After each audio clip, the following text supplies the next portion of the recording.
Hello everyone, welcome to Shikhar Core. Today we will study electoral politics. Topic nomination of candidates. आज हम पढ़ेंगे कि किस तरीके से नॉमिनेशन होता है कैंडिडेट्स का. ठीक है. In a democratic elections, people should have a real choice while voting. देखो, एक डेमोक्रेटिक इलेक्शंस में लोगों के पास रियल चॉइस होती है जब वो वोट करते हैं. मतलब उनके पास कई सारे ऐसे कैंडिडेट्स होते हैं जिसका भी वो चाहें उसको वो इलेक्ट कर सकते हैं. ठीक है. This is possible only when there are very few restrictions who can contest elections. और ये जब भी पॉसिबल है जब कैंडिडेट्स बनने के लिए बहुत ही कम यहाँ पर जो है ऐसे रूल्स हों जो कैंडिडेट बनने से रोकते हैं. मतलब ऐसे बहुत कम रेस्ट्रिक्शंस होने चाहिए कैंडिडेट बनने के लिए ताकि लोगों के पास ज़्यादा चॉइस हो कैंडिडेट चूज़ करने की. ज़्यादा से ज़्यादा लोग यहाँ पे इलेक्शंस में खड़े हो सकें, ज़्यादा से ज़्यादा लोग यहाँ पे कॉन्टेस्ट कर सकें इलेक्शंस को. ठीक है. अब मेन पॉइंट्स आते हैं. Any person who is eligible to vote can also become a candidate in elections.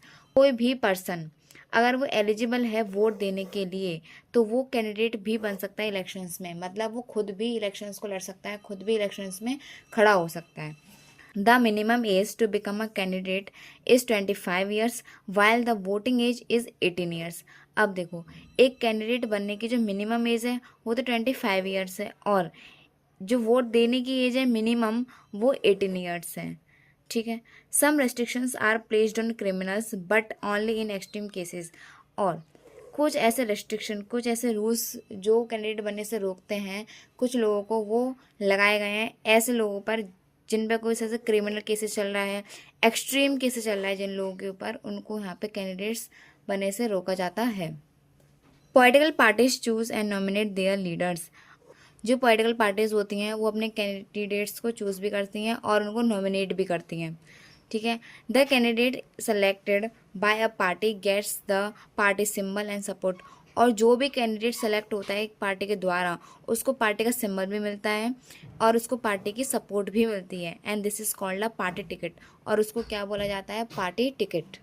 A person who wants to contest an election must fill a nomination form. और जो भी पर्सन यहाँ पे इलेक्शंस में खड़ा होना चाहता है, इलेक्शंस को लड़ना चाहता है, उसको यहाँ पे नॉमिनेशन फॉर्म भरना पड़ता है. The candidates also have a deposit some money as a security deposit. और जो भी यहाँ पे कैंडिडेट खड़ा होता है इलेक्शंस में उसको यहाँ पे कुछ मनी डिपॉजिट भी करना पड़ता है. किसके रूप में? सिक्योरिटी डिपॉजिट के रूप में. Information candidates. अब यहाँ पे ऐसी कौन सी इंफॉर्मेशन है जो कैंडिडेट्स के बारे में हमें पता होनी चाहिए? According to direction of the Supreme Court. अब सुप्रीम कोर्ट के अकॉर्डिंग, ठीक है, every candidate must give legal details about. हर एक कैंडिडेट को यहाँ पे अपनी लीगल डिटेल्स देनी पड़ेंगी. जैसे कि serious criminal cases pending against them. जैसे कि किसी कैंडिडेट के अगेंस्ट में कोई सीरियस क्रिमिनल केस ना चल रहा हो, ये भी देखना पड़ेगा. देयर एसेट्स एंड लायबिलिटी, उनकी प्रॉपर्टी, उनके पास कितना पैसा है, वो सारी चीज़ें, वो सारी डिटेल होनी चाहिए. एजुकेशन क्वालिफिकेशन, उन्होंने क्या एजुकेशन कर रखी है, क्या उनके पास डिग्री है, कितनी उन्होंने पढ़ाई कर रखी है, ये सारी डिटेल होनी चाहिए. This helps voters choose the right candidate. और ये हेल्प करती है वोटर्स की जिससे वो अपने राइट कैंडिडेट्स, मतलब सही कैंडिडेट को वो चुन सकते हैं इलेक्शंस में. ठीक है. आई होप आपको समझ में आया हो. लाइक करें, सब्सक्राइब करें. Thank you so much.